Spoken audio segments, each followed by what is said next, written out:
اعوذ باللہ من الشیطان الرجیم بسم اللہ الرحمن الرحیم رب اشرح لی صدری ویسر لی امری واحلل عقدۃ من لسانی یفقہوا قولی۔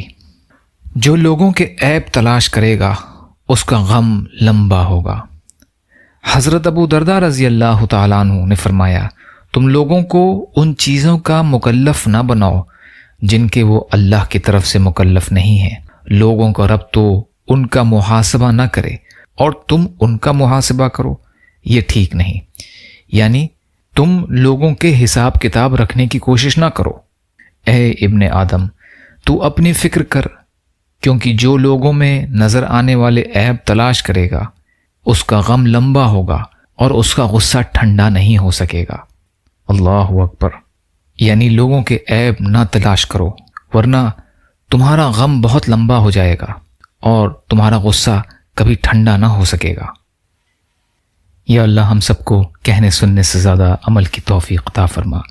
یا اللہ مظلوم ایمان والے اور مسلمان جہاں بھی پریشان حال ہیں، ظالموں کے ظلم کا شکار ہیں، ان کی بھرپور مدد فرمائیے۔ یا اللہ اپنے حلال میں سے ہمیں عطا کر دیجیے۔ یا اللہ حرام کے ذرائع سے ہماری حفاظت فرمائیے۔ یا اللہ اپنے غیر سے بے نیاز کر دیجیے۔ یا اللہ جو مانگا وہ بھی عطا کر دیجیے، جو مانگنے سے رہ گئے وہ بھی عطا فرمائیے۔ اللہم انت السلام ومنک السلام تبارکت یا ذو الجلال والاکرام۔ سبحان ربک رب العزت عما یصفون وسلام علی المرسلین والحمد للہ رب العالمین برحمتک یا ارحم الراحمین۔ لا الہ الا اللہ محمد رسول اللہ۔ السلام علیکم۔